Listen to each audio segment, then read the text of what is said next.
Hey writers, it's Megan Barnhard, and this year I'm participating in my very first NaNoWriMo. So, as a writing coach for authors, I thought it would be kind of cool if I shared my behind the scenes and what tools and tricks I'm using to complete my own Nano.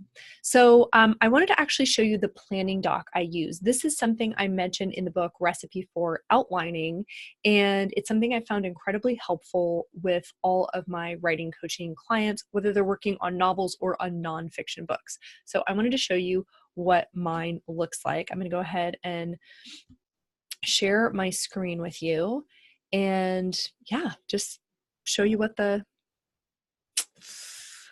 that looks like. Okay. So I just call it Planning Doc. It's in my folder for this book, which doesn't even have a title yet. Its working title is Orphan Sisters Book. And I started with my mission statement. So the background on this story is that it's an idea I actually came up with when I was teaching a writing workshop for young writers. I always like to use examples when I'm asking students of any age to do something.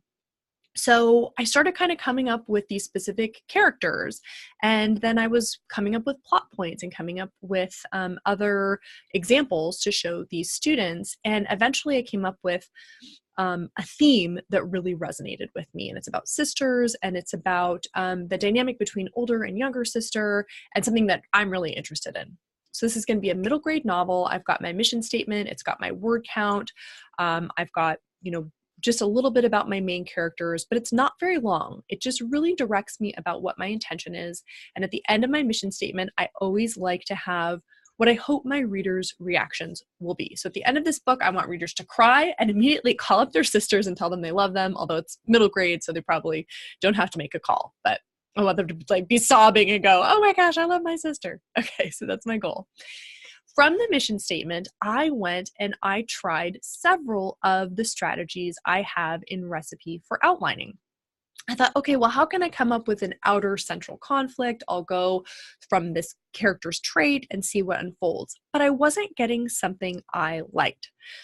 So because I have the advantage of having been thinking about this for a while, this idea is not brand new, I thought, okay, what if I try one of my favorite strategies ever? I'm just going to turn on my microphone, I'm going to get into a Google Doc, turn on voice typing, and just talk about the story. So the first thing that came out was actually some really helpful backstory, things I hadn't thought about before. What happened before the story started? So this part is not going to be action. I mean, some of it will come through in backstory, maybe flashbacks, but this is how these characters got into the situation. So that was really helpful. And it just came out when I started talking. Talking for me is a really helpful modality, but for you, this might be mind mapping. It might be not talking to yourself or your computer, but talking to a friend, doing any kind of brainstorming, right? So this was just like letting myself totally free form and see what came out. Then as I kept talking, I ended up with plot points. Like I ended up telling myself the story. And I was like, okay, this is pretty helpful. And there were some things that I already knew. Again, because I was using the story as an activity, at one point I did like a character conflict map using that story. And so I already had some ideas for plot points in mind. Now, they certainly weren't coherent. It was like separate events that I thought would be helpful to show things about the characters in their development. So as I'm just kind of freeform telling the story, I've got a couple events in mind, but I don't yet know what my characters' arcs are, where they start, where they end, how they change and grow with the journey. But as I'm telling myself the story, I start getting inspired. So what's key here is, again, for you to find the modality that makes you creative. For me, it's talking. You guys probably guessed that. I talk a lot, right? And that's when my ideas start flowing. But again, what is that for you? I have a whole list of ways to get your ideas flowing in Recipe for Outlining. And in fact, I go through and offer them by thinking style. So like, are you a top-down thinker where you're like, I got to get the big picture first, then I go to the details? Or are you the opposite? You're a bottom-up thinker and you're like, ooh, I get a couple different scenes and then I work from there. So I take you through, I think it's like 6 different types of thinking and planning, and then give you brainstorming ideas and outlining ideas that go with those. So I highly recommend you check out that section of Recipe for Outlining. So once I started telling the story, I realized that I had enough to start mapping out my content. So I got online, I looked at how long should a middle grade novel be, and approximately how long should the chapters be. And then I just started cutting things up. You can see I'm using this doc for everything. I'm pasting in, I need to do some research about the time period. So I'm just pasting in everything that I'm going to need into this doc. So I came up with this math. I'm shooting for around 2,000 word chapters. So I want around 25 chapters to get my 50,000 words. So then what I started doing is looking back through the story I told myself and just dividing it into chapters. Now at this point, I have enough to start writing, especially using the structure that I take you through in Recipe for Drafting, where I'm going to start with a lightning start. So I just have to have some idea of an opening scene here. I could go through actually and probably ask myself the 3 questions that I love for a lightning start. And those are, what would my main character be doing on a normal day?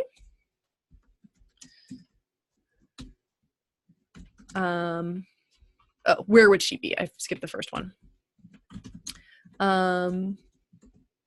Where would my main character be on a normal day? What would my main character be doing on a normal day? And how is today different? Those are the only 3 questions I need for a lightning start. So I'm going to think about those with chapter 1, even though I've already got some ideas. But this is going to help me to establish some of the,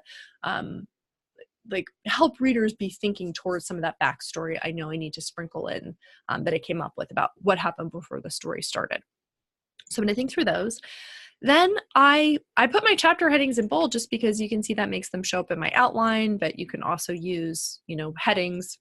But if you go up to your view and show document outline, that's how you get that. So super handy tool. So I started just mapping out my chapters. Now I've got some gaps, I'm not exactly sure what's happening in every chapter, and I'm asking myself questions in using the comment feature. And you can see that when I get down to what will be like the climax, I haven't yet divided it up. I'm not sure how that's going to pan out. That's a lot, right? I'm saying, okay, there are 10,000 words that somehow need to spread themselves out among these chapters, but I have enough where I can get started.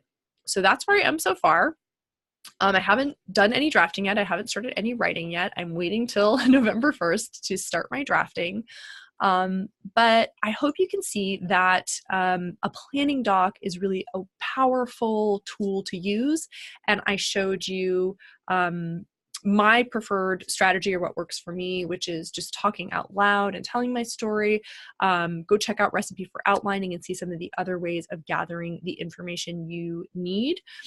And then set yourself up with a planning doc and see if that works for you.